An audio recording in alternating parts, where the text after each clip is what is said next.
হরে কৃষ্ণা, রাধে রাধে। বন্ধুরা সবাই কেমন আছো? আশা করি ভালো আছো। আমিও খুব ভালো আছি। আজকে আবারও একটা নতুন ভিডিও নিয়ে হাজির হলাম। বন্ধুরা সবাই ভিডিওটা দেখো, কেউ স্কিপ করো না, নিশ্চয়ই ভালো লাগবে।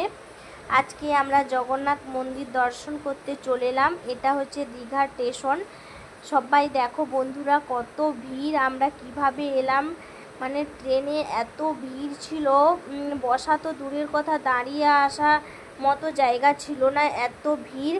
আমি যতটুকু পেরেছি প্রথমে ট্রেনের মধ্যে ভিডিও করছিলাম, কারণ ফোন তো রিস্ক বের করানো যাবে না, তবু ভয় ভয় করে বের করিয়ে প্রথমটা ভিডিও করলাম। তারপরে স্টেশনে নেমে ভিডিও করেছিলাম।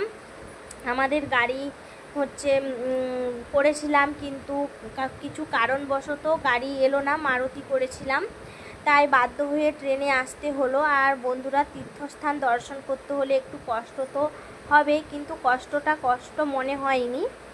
তারপর আমরা তো দীঘাতে প্রায় 11টার সময় এসেছি, সকাল 11টায়। তারপরে রুম খুঁজতে একটু দেরি হয়ে গেছে। তারপরে দুপুরে খাওয়া দাওয়া করে বিকেল 3টের দিকে এলাম স্নান করতে।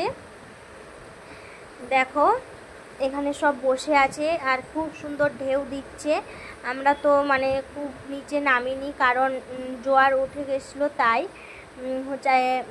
সামনে বসে বসেই ঢেউ খেলাম, স্নান করলাম। তারপরে স্নান টান করে বিকেল মানে তখন বাজে 5টার দিকে চলে এলাম।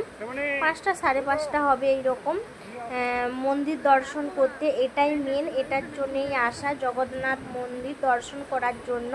কারণ দীঘা আমি অনেকবার এসেছি, দীঘা আসার প্রতি এত ইন্টারেস্ট ছিল না, কিন্তু এই মন্দিরটা হওয়ার জন্যই এলাম।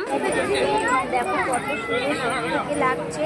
আর হ্যাঁ, প্রথমে ভেবেছিলাম যে হয়তো ক্যামেরা করতে দিবে না, গেটের মুখে ঢোকার সময় অনেক মানে আর বলেছিল যে ক্যামেরা করবে না কেউ, কিন্তু ভেতরে এসে দেখলাম যে সবাই ভিডিও করছে, কেউ সেলফি তুলছে, তাই আমিও ভিডিও করলাম।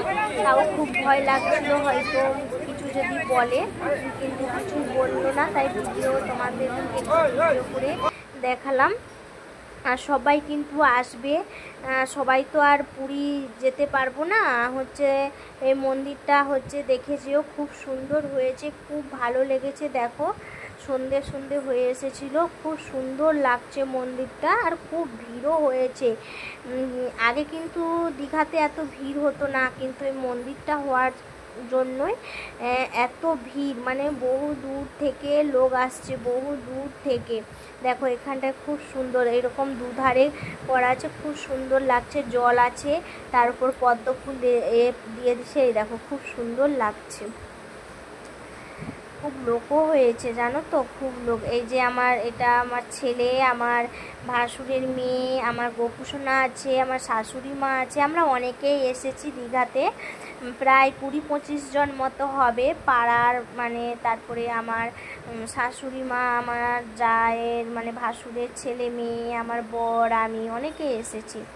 এই দেখো উপরটাও দেখো খুব সুন্দর হয়েছে, মানে একটা গেট পেরিয়ে আবার একটা গেট এরকম করে যেতে হয়। আর মেন মন্দিরটা আছে পেছনে, মেন মন্দিরটাও যাব। বন্ধুরা সবাই আমার পাশে থেকো, সাথে থেকো।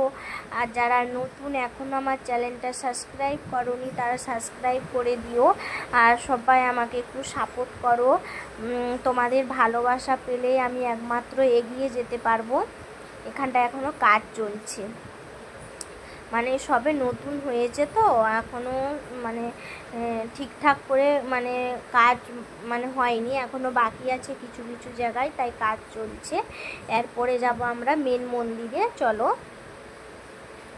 আর হাঁটতে পারছিলাম না জানো তো বন্ধুরা, খুব কষ্ট হচ্ছিল, কারণ অনেকটাই হেঁটে হেঁটে যাওয়া আসা হচ্ছে, এত তো হাঁটা অভ্যাস নেই, তাই খুবই কষ্ট হচ্ছে। কখন বাড়ি যাই, কিন্তু ঘুরতে এসেছি, আর না ঘুরলে হয়, ঘোরার জন্যই তো এসেছি, তাই যা কষ্ট করে হলেও যাচ্ছি। চলো এবার মেন মন্দিরে যাওয়া যাক।